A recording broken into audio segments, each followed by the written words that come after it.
AI tools నేర్చుకుని passive income సంపాదించాలనుకుంటున్నారా? పూర్తి వివరాలకు సంప్రదించండి.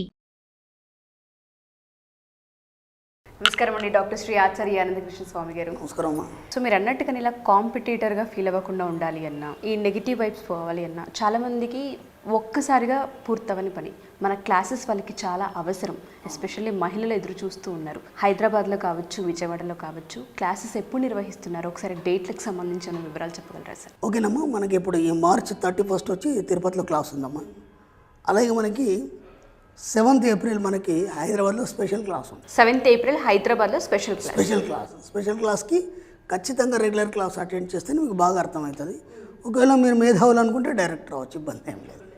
ఎందుకు రావాలి స్పెషల్ క్లాస్ అంటే, దీని తర్వాత మనకు గోవా సెషన్స్ క్లాస్ ఉంది 3 days, May 28, 29, 30. అది చాలా ఎక్సలెంట్ వైడ్ సబ్జెక్ట్, అది depth and wide subject. 3 days అందుకే టైం సరిపోదు, మనకు 1-2 రోజులు సరిపోదు. కాబట్టి ఒకవేళ ఆ సబ్జెక్టు నేను తెలుసుకోవాలనుకుంటేనే స్పెషల్ క్లాస్ అటెండ్ చేయండి. లేదా స్పెషల్ క్లాస్లో ఇంకా సబ్జెక్ట్ డెప్త్ నేర్చుకుంటా అంటే స్పెషల్ క్లాస్ అటెండ్ చేయండి. అంతకంటే ఇంకా వైడ్గా నేర్చుకుంటా అంటే గోవా క్లాస్కి రండి. స్పెషల్ క్లాస్ వస్తేనే గోవా క్లాస్కి రావాలి, లేకపోతే పర్మిషన్ ఉండదు. ఓకే. ఆ తర్వాత మనకి 2nd జూన్ వచ్చేసి విజయవాడలో ఉంటుందమ్మా. అలాగే 9th జూన్ వచ్చి అనంతపూర్లో ఉంటుంది. అలాగే 14th ఏప్రిల్ మనకి హైదరాబాద్లో రెగ్యులర్ క్లాస్ ఉంటుంది. 14th ఏప్రిల్ రెగ్యులర్ క్లాస్ హైదరాబాద్లో ఉంటుంది. అలాగే 23rd జూను వైజాగ్లో ఉంటుంది, విశాఖపట్నంలో. అలాగే 7th జూలై రాజమండ్రిలో ఉంటుంది. వీలైనంత తొందరగా ఎన్రోల్ చేసుకోండి, చాలా రష్గా ఉన్నాయి. Thank you sir. Sir, negative vibrations especially last episodes నుంచి మనం మాట్లాడుతూనే ఉన్నాము. ఆడవాళ్ళు ఇంకా డబ్బుని సంపాదించాలన్నా, వ్యాపారాల్లో కూడా రాణించాలి అన్నా ఎటువంటి పదాలని అవాయిడ్ చేయాలి? ఫస్ట్ ఆఫ్ ఆల్ ఇంట్లో ఉండే విధానం ఇంకా ఏ విధంగా ఉండాలి అంటారు? ఇవాళ ఆడవాళ్ళకి చెప్పే టిప్ ఏంటి? ఇక అవన్నీ మనం ఎన్నిసార్లు చెప్పుకుంటాం, ఇలా ఉండాలి, అలా ఉండాలి, అలా మాట్లాడాలి, ఇలా మాట్లాడాలి. ఇక అవన్నీ అయిపోయినాయి. వాళ్ళు ఎందుకంటే సర్చ్ చేసుకున్నారు, వాళ్ళు కొంచెం మెల్లిమెల్లిగా సర్చ్ చేసుకున్నారు. వాళ్ళు కూడా మనకు కామెంట్స్ రూపంలో పెడుతున్నారు, ఇదేదో బాగుందండి, ఇంతకుముందు కంటే ఇప్పుడు మార్పు వచ్చింది మనకి. ఓకేనా. ఇప్పుడు మనం డైరెక్ట్గా ఇక్కడ నుంచి సబ్జెక్ట్లోకి వెళ్ళిపోతాం. ఎందుకంటే ముందేం చేయాలంటే మనం పాత్ర శుభ్రం చేసాం వాళ్ళకి. ఇప్పటిదాకా ఈ సబ్జెక్ట్లోకి రావాలంటే ఎలా ఉండాలో తెలియదు కాబట్టి అవన్నీ చెప్పేసాం. ఇక్కడ నుంచి కంప్లీట్గా సబ్జెక్ట్లోకి వెళ్ళిపోతాం. ఓకేనా. మీ దగ్గరికి డబ్బు ఎందుకు రావట్లేదు? ఫస్ట్ పాయింట్ అదే కదా. మనకు కావాల్సిన సబ్జెక్ట్ అంతా డబ్బే కదా. మీ దగ్గరికి డబ్బు ఎందుకు రావట్లేదు అన్నప్పుడు మీరు ఒక విషయం ఆలోచించండి. మీరు ఎప్పుడేదో ఒక కోరిక కోరుకుని ఉంటారు. ఓకేనా. దాన్ని మనం సంతృప్తి పరచలేదు. ఓకేనా. అంటే కోరికలు కనుక అలాగే మిగిలిపోతే, మీరు ఏవైతే కోరికలు ఉన్నాయో అవి అలాగే మిగిలిపోతే మీ దగ్గరికి డబ్బు రాదు. కోరికలు అలాగే మిగిలిపోతే మన దగ్గరికి డబ్బు రాదు. అంటే మీ యొక్క వచ్చే డబ్బు కానీ, ఇన్కమ్ సోర్స్ కానీ, దేనికైనా సరే మీ అంతర్లీనమైనటువంటి మనసు ఒక కోరిక మీద పట్టి ఉంచినప్పుడు అది శోభ చెందుతుంది, ఆ కోరిక తీరలేదని. ఇప్పటివరకు మనం అన్నీ క్లియర్ చేసుకుంటూ పోయినాం కదా. మనకి ఏవైతే డిస్టర్బెన్స్లో అన్నీ క్లియర్, ఇది ఒక డిస్టర్బెన్స్. కాబట్టి వీలైనంత మటుకు మీరు కోరికలు తీర్చుకునే ప్రయత్నం చేయండి. ఓకేనా. కోరికలు అంటే ఉంటుంది, ఎప్పటి నుంచి ఏదో కొనుక్కోవాలను, లేదంటే ఒక తీర్థయాత్ర పోయి రావాలను. ఓకేనా.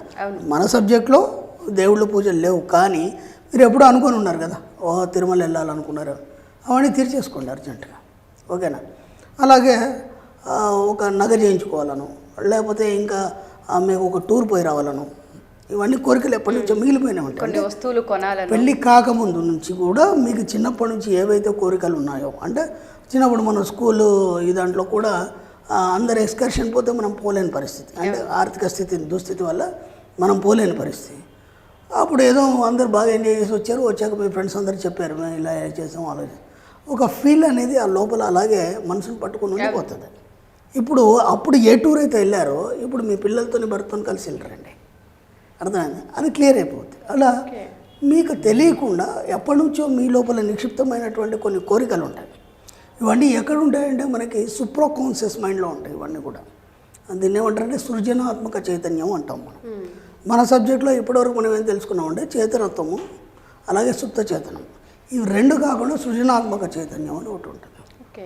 ఈ సృజనాత్మక చైతన్యం మనస్సులో మనం ఏం చేస్తామంటే, మళ్ళీ ఇక్కడ విచిత్రం ఏంటంటే మన మనసులో 3 భాగాలు ఇవి.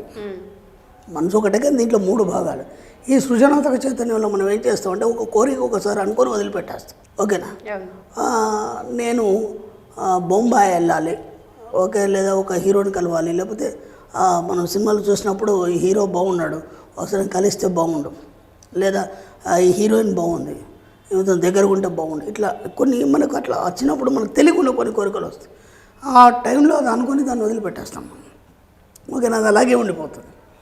ఇప్పుడు ఏం చేస్తారంటే మీరు హాయిగా ప్రశాంతంగా కూర్చొని ఒక బుక్ తీసుకొని ఒక పెన్ను తీసుకొని ప్రశాంతంగా కూర్చొని చిన్నప్పటి నుంచి మీకు ఏవైతే ఆలోచనలు ఉన్నాయో, ఏవైతే కోరికలు ఉన్నాయో, ఎలాంటివైనా సరే, అది ఇది అని కాదు, వాటన్నిటినీ రాసుకోండి. ఫస్ట్ ఒక లిస్ట్ రాసుకొని దాంట్లో ఏది పాసిబుల్ అవుతుంది, ఇప్పుడు మీ ప్రజెంట్ సిచ్యువేషన్లో మీకు ఏది పాసిబుల్ అవుతుంది దాన్ని టిక్ చేయండి. ఓకే, ఆ వాటిల్లో కూడా ముందు మీరు ఏది తీర్చుకోగలుగుతారు దాన్ని టిక్ చేయండి. అంటే అప్పుడు కొన్ని టైం పట్టుద్ది, కొన్ని డబ్బు కావాలి, డబ్బుతో కూడుకునే ఉంటాయి. అలా కాకుండా మనకి ఈజీగా ఏది ఉంది, కొన్ని చిన్న కోరికలు ఉండదు, డబ్బుతోనేం అవసరం లేదు.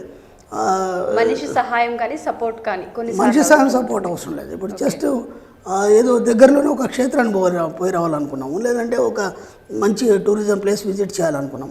ఎప్పటి నుంచో అనుకుంటున్నాం కానీ అది పెండింగ్ పడుతుంది. అది పెద్ద సమస్య. అది మనకు ఒక 100-150 కిలోమీటర్ దూరం ఉంటుంది. అది ఎప్పటి నుంచో పెండింగ్ పడుతుంది, మనకు తెలియదు అది. అట్లాంటప్పుడు ఏం చేస్తారు, ముందు దానికి వెళ్ళరండి. పెద్ద ఖర్చేం కాదు కదా, 500,000 రూపాయలు అయిపోతుంది. ఓకేనా, మీ ఫ్యామిలీతో కలిసి వెళ్ళరండి, లేదు మీ ఫ్రెండ్స్ ఉంటే మీ ఫ్రెండ్స్తోనే వెళ్ళరండి, ఫ్యామిలీతోనే పోవాలని లేదు. ఓకే, అలా ఫస్ట్ అది తీసేయండి, అది అయిపోయింది. మళ్ళీ నెక్స్ట్ అది, ఆ తర్వాత అది. ఈ ఇయర్లో వీలైనంత మట్టుకి మీకు మిగిలిపోయిన కోరికలన్నింటినీ మీరు తీర్చే ప్రయత్నం చేయాలి. ఎందుకంటే కోరికలతో పట్టి ఉన్న మనసు మీకు ఏది ఇవ్వదు. కాబట్టి దేని మీద ఆలోచనలు ఉన్నా, ఏదైతే కోరికలు ఉన్నాయో వాటన్నీ ముందు తీర్చేసుకోవాలి. ఎప్పటిదాకా మీకున్న యాంబియన్స్ కానీ లేకపోతే మీకు డిజైర్స్ కానీ ఏవైతే ఉన్నాయో అవన్నీ మ్యాక్సిమం తీసుకునే ప్రయత్నం చేయండి. చిన్న చిన్న కోరికలు మీకు ఇప్పుడు మనం చెప్పుకుందాం అంటే రంజాన్ టైం, మనకి రంజాన్ టైంలో మనకు పిస్తా హలీం కానీ బిర్యానీ కానీ తినాలని ఉంది, ఎందుకంటే స్పెషల్గా చేస్తారు. ఎప్పటి నుంచి అనుకుంటున్నాం కానీ అమ్మ అక్కడ దాకా పోన్నా, అంత రష్, దాంట్లో మనం ఎక్కడ పోతాము, ఇవన్నీ ఆలోచనతో ఆగిపోతాం. ఓన్లీ ఒకసారి పోయిరండి, చూసిరండి ఒకసారి, ఏం కాదు, తప్పేం లేదు కదా, చిన్న కోరిక, అర్థమైందా? ఇలాంటివి కూడా మనం ఎప్పటి నుంచి అనుకుంటూ వాటిని మనం అనగదొక్కి పెడుతున్నాము. కాబట్టి మీకు రావాల్సిన డబ్బు కానీ సంపద కానీ ఐశ్వర్యం అనేది రాకుండా అయిపోతుంది. ఓకే, ఇంకా కొన్ని నేను టిప్స్ చెప్తాను లేడీస్కి. ఒక డ్రెస్ తెచ్చుకున్నాం, ఓకే, డ్రెస్ తెచ్చుకొని కుట్టిద్దాం అనుకున్నాం, దాన్ని బీరువాలో తోసేస్తాం. ఓకేనా, తర్వాత మళ్ళీ ఏదో ఫంక్షన్ ఉంది, ఫంక్షన్కి వేరే మంచిది తెచ్చుకున్నాం. ఓకేనా, వాడు టైంకి ఇవ్వలేదు, టైలర్ మీకు టైంకి ఇవ్వలేదు. ఓకేనా, సరే అప్పటికే అడ్జస్ట్ చేసుకున్నారు, తర్వాత ఇచ్చాడు, దాన్ని పక్కన పెట్టేస్తారు. మళ్ళీ ఏదైనా అకేషన్ వచ్చినప్పుడు వేసుకుందాం అని చెప్పేసి అలా పక్కన పెట్టేస్తారు. ఆ తర్వాత ఎవరో ఫ్రెండ్స్తో అట్లా వెళ్ళినప్పుడు మీకు ఇంకేమో నచ్చినాయి, చెప్పులు కానీ లేకపోతే ఇంకేదో జడ క్లిప్పు కానీ లేకపోతే ఇంకేమో నచ్చినాయి, టకటక వాళ్ళతో పాటు మీరు కూడా కొనేసారు. ఎందుకంటే కొన్ని ఎలా ఉంటాయంటే మనకి పెద్ద పెద్ద షోరూంలో దొరకనివి కూడా సరదాగా మనం ఇక్కడికి వెళ్ళినప్పుడు మన దృష్టిలో పడతాం. అది మనకు అవసరమే, కానీ మనం ఆ సమయానికి కొనలేం కాబట్టి ఏమైనా కొని పెట్టాం. వీటన్నిటి మనం ఏం చేస్తామంటే స్టోర్ రూమ్లో పెట్టేస్తాం. అర్థమైందా? అలా మీకోసం మీరు ఎప్పుడు పెట్టుకుంటారని ఎదురు చూసే వస్తువులన్నీ ఎన్నో బాధపడుతూ స్టోర్లో ఉన్నాయి. అర్థమైందా? ప్రతి వస్తువుకి ఒక వైబ్రేషన్ ఉంటుంది. అర్థమైందా? ఇప్పుడు అంతమందిలో అంత పెద్ద మార్కెట్లో మీకెందుకు నచ్చాలి? అది ఒక వస్తువు మీరు కొన్నారండి, ఆ డ్రెస్ మీకెందుకు నచ్చాలి, వేరే వాళ్ళకి ఎందుకు నచ్చలేదు అంటే అది మీకోసమే తయారు చేయబడింది. మీ వైబ్రేషన్స్ దాన్ని లాగినాయి కాబట్టి దానికో వైబ్రేషన్ ఉంటుంది కదా. అలా అవన్నీ తీసుకెళ్ళి మీరు స్టోర్లో పెట్టేస్తారు. దానివల్ల ఏమవుతుంది, ఆ వస్తువులన్నీ బాధపడతాయి. ఇంకా నన్ను వేసుకోవట్లేదే, నన్ను ధరించట్లేదే, నన్ను పబ్లిక్కు చూపించట్లేదే, ఇది వినడానికి సిల్లీగా ఉంటుంది. కాబట్టి ఆ వైబ్రేషన్స్ అలా ఉంటాయి. నేను ఇంతకుముందు నేను స్పెషల్ క్లాస్లో చెప్పడం జరిగింది దీని గురించి. మొత్తం స్పెషల్ క్లాస్లో ఎలా ఉంటుంది అవన్నీ ఆ వైబ్రేషన్స్ అనేది నేను చెప్పడం జరిగింది. ఇప్పుడు మనం ఇద్దరం కూర్చున్నాము, ఇవి ఇలాగే ఉంటాయి. మనం వెళ్ళిపోయిన తర్వాత మళ్ళీ మనం వస్తుంటే వాటిని సెట్ చేస్తారు ఈ చైర్స్. అంటే మనం వస్తున్నాం కాబట్టి వీటిని సెట్ చేయాలంటే వీటికి ఒక వైబ్రేషన్ ఉంది. పలానా వాళ్ళు వస్తే ఇలా కూర్చుని ఇంటర్వ్యూ చేస్తారు, లేకపోతే అవి అలాగే ఉంటాయి కదా, దాన్ని ముట్టకుండా ఒక ఏడాది కూడా ఉంచవచ్చు. దానికి ఒక వైబ్రేషన్ ఉంటుంది. అట్లా ప్రతి వస్తువుకు ఒక వైబ్రేషన్ ఉంటుంది. ఇలా మీరు అలా తీసుకొచ్చిన ఏవైతే డ్రెస్సులు కావచ్చు, మీ ఐటమ్స్ కావచ్చు, ఇవన్నీ ఏవైతే ఉన్నాయో అవన్నీ అలా పెట్టడం వల్ల మీకు డబ్బు రావడం అనేది ఆగిపోతుంది. స్టోర్ ఉంచుకో ఇన్ని కారణాలు ఉంటాయి. డబ్బు రాకపోవడానికి బోలెడు కారణాలు ఉంటాయి. మీ దగ్గరికి డబ్బు ఎందుకు రావట్లేదు అంటే ఇలాంటి బోలెడు కారణాలు ఉంటాయి. కాబట్టి ఇమ్మీడియట్లీ ఏం చేస్తారంటే ఎప్పటి నుంచో మీరు కుట్టించుకోవాలని డ్రెస్ తీసుకున్నారు, దాన్ని తీసి టైలర్కి ఇచ్చేసేయండి. మీరు ఒకరోజు అయినా సరే దాన్ని వేసుకొని హ్యాపీగా ఫీల్ అయిపోయి దాన్ని పక్కన పెట్టండి. తర్వాత. కానీ ఆ పర్పస్ ఏదో కంప్లీట్ చేయాలి. కంప్లీట్ చేయాలి. ఎస్, ఇలా చాలా ఉంటాయి. పర్పస్ని కంప్లీట్ చేయాలి. పర్పస్ కంప్లీట్ చేయండి. కంప్లీట్ చేస్తే అప్పుడు అవి ఆనందించి ఓహో ఇంతకంటే ఎక్కువ ఇవ్వాలనిపిస్తుంది. అర్థమైంది. అప్పుడు మీకు అంతకు రెట్టింపు వస్తువులు రావడం అనేది మొదలవుతుంది. వస్తువులు అంటే ఏంది? సంపద రావడం అనేది మొదలవుతుంది. మనం ఇంతకుముందు కూడా ఒక మాట చెప్పుకున్నాం, ఒక టెక్నిక్ చెప్పాను. మీరు ఎన్నిసార్లు బయటకు వెళ్ళినా సరే ఖాళీ చేతులతో రాకుండా ఏదో ఒక వస్తువు తీసుకొని రండి అని చెప్పారు. ఇవాళ అందరి ఇళ్ళలో సమృద్ధి అయిపోయింది. అంటే ఇల్లంతా ఇంతకుముందు ఏంటంటే ఒక వస్తువు అయిపోతే దాని గురించి అరవాల్సి వచ్చేది, చెప్పాల్సి వచ్చేది. ఇప్పుడు అవన్నీ ఏం లేవే. హాయిగా ఇంట్లో అన్ని సమృద్ధిగా ఉంటున్నాయి. చిన్న టెక్నిక్, అది వినడానికి సిల్లిగా ఉంది, కానీ ఈరోజు ఎంత హ్యాపీగా ఎంత పుష్కలంగా ఉన్నారు అందరూ. ఇవి కూడా అంతే. కాబట్టి ఒక్కొక్కటి పాటించండి. మీ కోరికలన్నీ సంపూర్ణంగా తీర్చేసుకోండి. ఎంత వీలైతే అంత తొందర తీర్చేసుకోండి. Wonderful sir. మీకు సంబంధించిన వస్తువులు ఏవైతున్నాయో వాటితో మాట్లాడండి, ఓకేనా?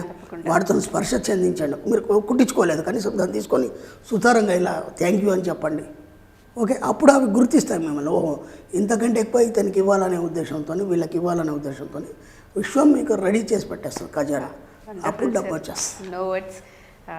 చిన్న విషయం, చాలా మేజర్ ఇంపాక్ట్ ఉంటుంది మనం కనుక వాటిని నెగ్లెక్ట్. అంటే నేను ఈ సబ్జెక్ట్లో మామూలుగా నేను ఏమనుకున్నానంటే డబ్బు అంటే ఎలా వస్తుంది అనే దాని మీద నేను రీసెర్చ్ చేసినప్పుడు ఇది ఇక్కడ ఎందుకు ఆగిపోతుంది, ఎక్కడ డిస్టర్బెన్స్ అవుతుంది అనే దాని విషయం మీద నేను చాలా రీసెర్చ్ చేసినప్పుడు ఒక్కొక్కటి అర్థమవుతుంది. నేను దాన్ని ప్రాక్టికల్లో పెట్టిన తర్వాత నేను సక్సెస్ అయ్యాను. నాకు అనిపించింది అప్పుడు నాకు కూడా ఇది ఇంత చిన్న సిల్లి విషయం ఇదేంటి ఇలా డిస్టర్బెన్స్ అయింది అని. అప్పుడు తెలిసింది కదా ప్రతి వస్తువుకు ఒక వైబ్రేషన్ ఉంటుంది అని. ఇది ఒక సైంటిఫికల్ రీజన్ నేను ఒక దగ్గర చదవడం జరిగింది. కాబట్టి ఆ వైబ్రేషన్ని మనమే ఆపుతున్నాం.